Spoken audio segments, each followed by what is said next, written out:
Come facevano i re medievali a scaldarsi nei castelli, nonostante il freddo glaciale che li circondava?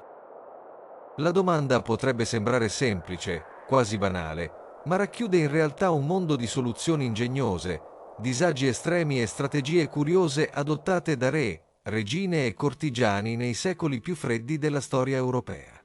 A prima vista, i castelli medievali, con le loro imponenti torri, mura spesse e ponti levatoi, trasmettono un'immagine di potenza e sicurezza.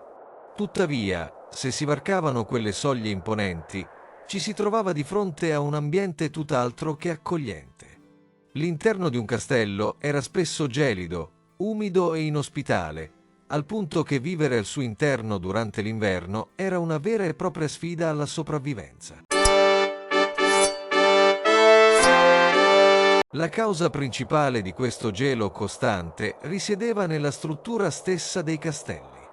Le loro mura, spesse anche oltre 1 metro, costruite con pietra grezza, erano perfette per resistere agli assedi e respingere le frecce nemiche, ma completamente inadatte a trattenere il calore.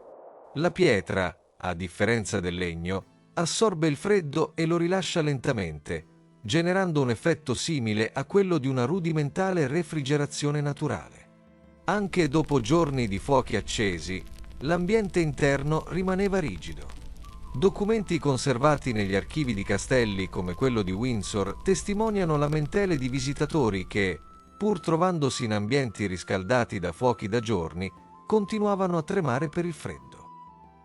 I re erano costretti a indossare strati su strati di vesti, non tanto per motivi estetici quanto per necessità fisiologica. Il freddo era tale che camminare a piedi nudi nei corridoi di pietra poteva causare congelamenti. Le finestre, spesso ridotte a strette feritoie per motivi difensivi, contribuivano ulteriormente al gelo, raramente avevano vetri, e venivano chiuse con legno, stoffa oliata o membrane di corno animale, materiali che lasciavano comunque filtrare il freddo. Le grandi sale, con soffitti che si innalzavano anche a più di 12 metri, creavano un altro problema. L'aria calda, quando riusciva ad accumularsi, saliva verso l'alto, lasciando le persone sottostanti immerse in correnti fredde. Alcuni cronisti del tempo raccontano di come, in una stessa sala, il volto potesse riscaldarsi mentre la schiena restava completamente congelata. Per questo motivo nacque un concetto chiamato riscaldamento a zona trono, poiché solo la parte del corpo a contatto con una superficie calda, come una sedia coperta di pelliccia, riusciva a riscaldarsi. I pavimenti in pietra o terra battuta erano autentici aspiratori di calore. In alcuni castelli del nord Europa si racconta che l'acqua lasciata in una bacinella nella stanza del re potesse ghiacciarsi completamente durante la notte, nonostante il fuoco acceso il giorno precedente. Questo periodo fu reso ancora più difficile da un fenomeno climatico conosciuto come la piccola era glaciale, verificatasi tra il XIV e il XIX secolo. Durante quei secoli, gli inverni erano molto più rigidi rispetto a oggi. I fiumi europei ghiacciavano regolarmente e a Londra si documentano almeno 23 episodi di ghiaccio così spesso sul Tamigi da poter ospitare mercati e fiere direttamente sulla superficie.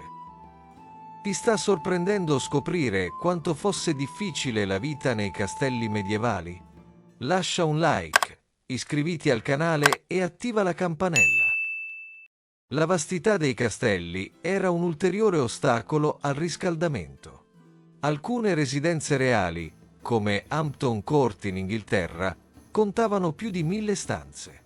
I soldati che dovevano sorvegliare i lunghi corridoi venivano ruotati ogni ora per evitare che si congelassero. I più astuti cercavano sempre di ottenere un turno vicino alle cucine, l'unico luogo realmente caldo del castello. Nel tentativo di combattere il freddo, i re ricorrevano a soluzioni che oggi potrebbero sembrare scomode o addirittura assurde. I camini, ad esempio, erano enormi, talvolta larghi fino a 4 metri e alti più di 2. In alcune cucine reali, come quella del castello di Bodiam, il camino principale poteva superare i 4,5 metri di larghezza. Queste strutture potevano contenere interamente una persona in piedi. Tuttavia, la loro grandezza si rivelava un'arma a doppio taglio. La maggior parte del calore prodotto veniva risucchiata via dalla corrente ascensionale, disperdendosi fuori dal camino stesso. Si stima che fino all'80% del calore generato andasse perduto. Il fabbisogno di legna era impressionante. Alcuni documenti attestano che un castello reale potesse consumare fino a 3 tonnellate di legna a settimana solo per le stanze personali del sovrano. In un solo mese invernale, un re francese del XIV secolo registrò un consumo di 6.000 tronchi d'albero, senza che il freddo venisse davvero sconfitto. I taglialegna del re erano tra i pochi lavoratori a mantenere il calore, almeno fisicamente. Nonostante gli sforzi, i camini producevano anche grandi quantità di fumo. I soffitti si annerivano, gli occhi lacrimavano e le pareti assorbivano odori di legno bruciato. I servitori incaricati di alimentare i fuochi avevano tra i compiti più faticosi e malsani del castello. Per sopperire all'inefficienza dei camini, si ricorse a un altro elemento fondamentale: i tessuti. Tappeti, arazzi e tende non erano semplicemente decorazioni, ma strumenti vitali per trattenere il calore. Un arazzo spesso, realizzato in lana, appeso alle pareti a pochi centimetri di distanza, creava una camera d'aria che impediva alla pietra fredda di assorbire tutto il calore dell'ambiente. Alcuni castelli contavano centinaia di arazzi. Il Palazzo Reale di Westminster ne possedeva oltre 300, 50 dei quali solo nella camera del re. Le tende dei letti, spesso realizzate con metri e metri di stoffa, formavano delle vere e proprie stanze all'interno della stanza, dove il calore del corpo poteva accumularsi. Alcuni letti reali impiegavano fino a 50 metri di tessuto tra le cortine interne in seta e quelle esterne in velluto o lana. Anche il pavimento era trattato, si stendevano giunchi, stuoie o tappeti costosi. In alcune sale reali vi erano fino a una dozzina di tappeti pregiati, un vero lusso in un'epoca in cui il popolo non vedeva nemmeno un tappeto in tutta la vita. I più ricchi si affidavano anche alla pelliccia. Ermellino, Martora e Zibellino venivano cuciti mantelli e abiti con un tale sfarzo da far impallidire qualunque guardaroba moderno. Alcuni abiti reali richiedevano la pelliccia di centinaia di animali e il loro valore poteva superare lo stipendio di 20 anni di un lavoratore comune. Ma uno degli alleati più importanti contro il freddo era la cucina. Il calore delle fornaci e dei forni per il pane non si spegneva mai, nemmeno in estate.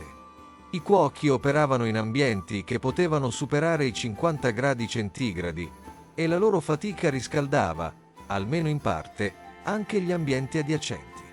I castelli più intelligenti facevano costruire le camere reali sopra o accanto alle cucine per approfittare del calore che si irradiava dai muri. Alcune stanze avevano addirittura intercapedini termiche che permettevano al calore di fluire da una stanza all'altra. Ti affascina vedere quanto fossero ingegnose le soluzioni adottate nel Medioevo? Iscriviti al canale e scrivi nei commenti cosa ti ha colpito di più. Tra le soluzioni più avanzate troviamo il sistema di riscaldamento a pavimento ispirato agli ipocausti romani. Questa tecnica, costosa e complessa, prevedeva che il calore del fuoco venisse canalizzato sotto il pavimento attraverso una rete di pilastri e canali in mattoni. Non era un sistema diffuso, ma in alcune residenze reali, come quella di Westminster, esistevano camere dotate di questo lusso estremo. Tuttavia, la manutenzione era complicata e pericolosa. Bastava un difetto nella canna fumaria per sprigionare monossido di carbonio, e diversi casi documentati parlano di nobili trovati morti nel sonno a causa di fughe di fumo. Infine, vi era una fonte di calore insostituibile, economica e sempre disponibile: il corpo umano. Il calore generato dalle persone, soprattutto durante i banchetti, era sufficiente a innalzare la temperatura di un grande salone anche di 10 gradi. In occasione delle feste invernali, Si riempivano le sale di ospiti non solo per celebrare, ma anche per riscaldarsi. Si trattava di una vera e propria strategia climatica. Anche nella vita quotidiana, servitori e dame di compagnia venivano sistemati nelle stanze vicine a quelle reali per contribuire con il loro calore. In alcune camere reali esistevano servitori incaricati di coricarsi nel letto del sovrano prima del suo arrivo, per renderlo più caldo. I cani da caccia, quando non impegnati nelle battute, dormivano nelle stanze comuni per contribuire con il proprio calore animale. E non era raro che i nobili condividessero lo stesso letto nei mesi più freddi. Le candele, le torce e perfino gli aromi del cibo che si diffondevano dalle cucine contribuivano alla lotta contro il gelo. In alcune cronache si narra che durante i festeggiamenti di Natale il calore generato fosse tale da costringere ad aprire le finestre, nonostante il gelo esterno. E riscaldare un castello medievale era una missione complessa, costosa e mai del tutto efficace. Ma proprio attraverso questa lotta costante contro il freddo emerge lo spirito ingegnoso di un'epoca capace di adattarsi con ogni mezzo, dalla pietra all'arazzo, dal caminetto all'essere umano, pur di sopravvivere all'inverno tra le mura di una fortezza. Questa era una delle tante storie nascoste tra le pietre dei castelli medievali. Ci vediamo nel prossimo episodio su Storie di vita medievale.